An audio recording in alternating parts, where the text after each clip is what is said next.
Hey everyone, this is Kenna here, and we are so excited to have Benjamin von Wong back in the CreativeLive house. Benjamin, how you doing? I am doing fantastic. Yourself? I am doing great. So we are going to be replaying your class for Photo Week here on our Photo Week special edition. And that class is Anatomy of an Epic Photograph. So let's talk about epic. What does epic mean to you?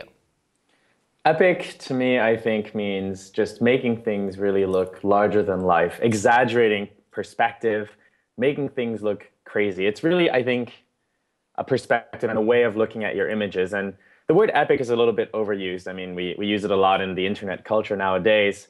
But what I'm trying to say, at least what I try to say in this presentation, is really go over the fact that anybody can do epic, especially photographers, because that's really what we do. We take things that are ordinary and put them into perspective using combination of lighting, composition, colors, and all the rest. And for those of you who are trying to push yourselves a little bit farther, to make your work stand out just a little bit more, well, it's really just a matter of perspective. So that's kind of what I run over in the class. And your images, your photography certainly stands out. What are some of the elements? What are some of the other things that you talk to in the class itself? Well, I kind of break down everything from start to finish, and it's really a series of stories where I break down pre-production, shoot, and post-production. I think that the class is really not so much technical as it is inspirational, because at the end of the day, whatever skills you need to acquire can be found quite easily on the internet, but nobody really teaches you how to see the world or how to look at things and stay positive and make things happen. So that's really the general vibe and feel of what I go over. So your images tell incredible stories. And I love like the Flame series, and it clearly takes a lot of work to put these shoots together. Tell me a little bit about how you communicate what your story is, what it is that you're aiming for with this team, and what are the team members that you usually work with? How do you bring the models, the makeup artists, the stylists, how do you bring that all to life?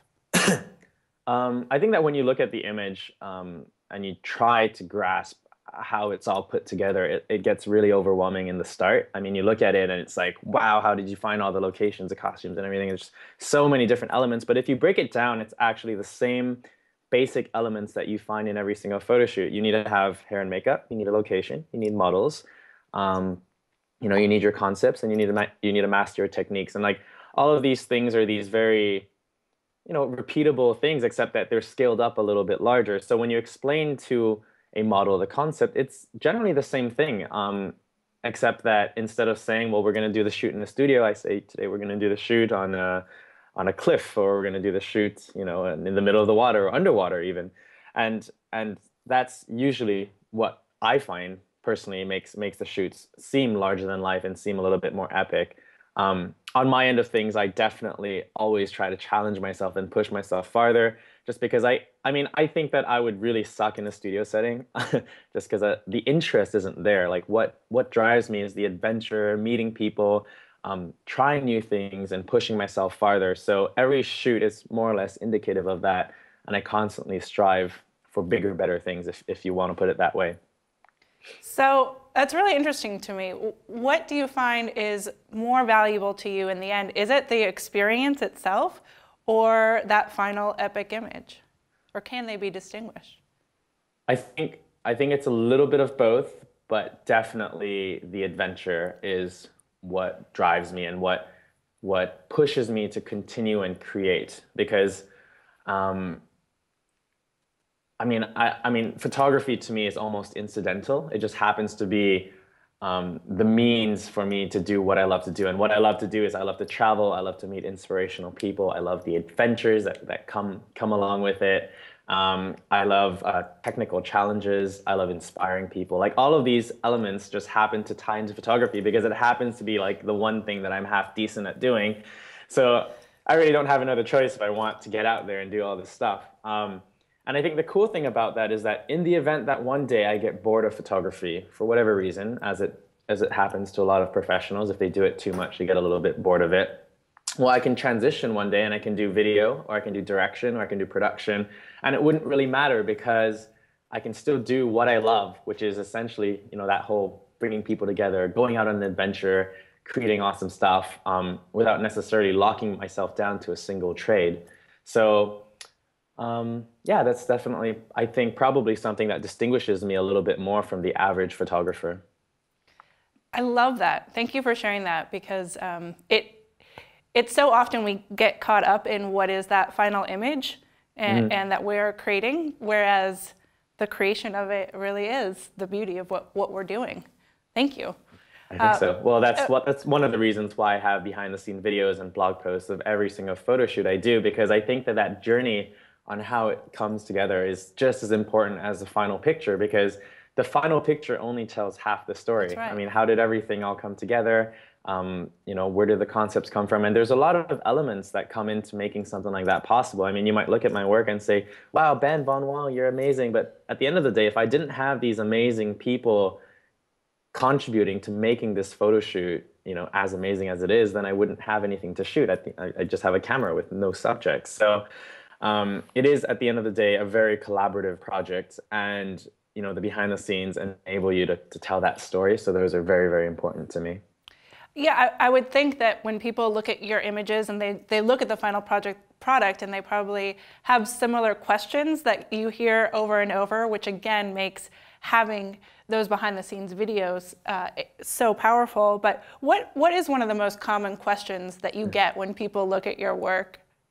I think the most common question, surprisingly enough, isn't technical, but really is people going, where do you get your inspiration from? And, I think this is a funny question because I like to tell people all the time that what they're probably lacking is not inspiration, but rather the motivation to get out there and do things. Because people have ideas all the time. You get ideas walking outside, talking to friends, meeting people, reading something on the internet. It sparks all these different ideas in your mind. But that percentage of people that are going to grasp that inspiration and make something happen out of it is very, very small. So at the end of the day, people usually tend towards things that are a little bit safer, a little bit more repeatable without trying to push their limits and boundaries because either they're scared of failure or they don't want to put in the work or effort necessary. So when people ask me, where do you find your inspiration? I say, well, the same place you do, just by living life, by going around, by trying different things and meeting different people and exploring the land and keeping an open mind and grasping opportunity when it comes. I don't feel inspired 24/7. I don't sit in a coffee shop and doodle out brilliant idea after brilliant idea. There's actually very little of that. Almost all of my projects come from working together with people. I'm a facilitator, I think. If someone comes up with an idea, I have the resources to kind of pull people together. I have if there's one thing that I'm good at, it's motivating people and getting them to get excited about something so that we can do something all together. I think that's probably my greatest strength.